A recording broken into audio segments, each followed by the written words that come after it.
দেখতে পাচ্ছেন যুক্তরাষ্ট্রের নিউ ইয়র্কে জেএফকে বিমানবন্দরে বাংলাদেশের প্রধানমন্ত্রী শেখ হাসিনার আগমন উপলক্ষে ওয়েলকাম করার জন্য আমাদের ভাইরা এসেছে। আমাদের নেত্রী কিছুক্ষণের মধ্যে এখানে অবতরণ করবেন।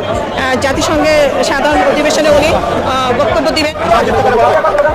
আসছি জননেত্রী শেখ হাসিনাকে রিসিভ করার জন্য আসছি আমরা সমস্ত যুক্তরাষ্ট্র যুবলীগ সমস্ত নেতাকর্মী সবাই আমরা শেখ হাসিনাকে রিসিভ করার জন্য আমরা আসছি। এবার মার্কিন যুক্তরাষ্ট্রের সবুজ সংকেত পেয়ে জাতিসংঘের ৭৯তম অধিবেশনে যোগ দিতে নিউ ইয়র্ক পৌঁছেছেন প্রধানমন্ত্রী শেখ হাসিনা। আজ রাত ৮টা নাগাদ নিউ ইয়র্কের জন এফ কেনেডি বিমানবন্দরে পৌঁছাবেন প্রধানমন্ত্রী।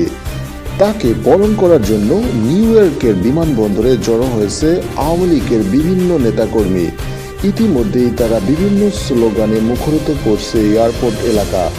এর আগে গত ৫ই আগস্ট বৈষম্যবিরোধী ছাত্র আন্দোলনের মুখে আওয়ামী লীগের সভানেত্রী শেখ হাসিনা একটি বিশেষ ফ্লাইটে ভারতে পালিয়ে যান।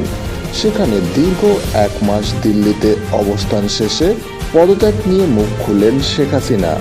তিনি এক মুঠোফোন বার্তা বলেন, তিনি বর্তমানে বাংলাদেশের প্রধানমন্ত্রী। তিনি এখন পর্যন্ত পদত্যাগপত্রে সই করেননি। তাই সংবিধানের নিয়ম অনুসারেই এবারের জাতিসংঘের অধিবেশনে বাংলাদেশের হয়ে প্রতিনিধিত্ব করবেন প্রধানমন্ত্রী শেখ হাসিনা। ইতিমধ্যেই যুক্তরাষ্ট্রের নিউ ইয়র্কে পৌঁছেছেন আওয়ামী লীগের সভানেত্রী শেখ হাসিনা।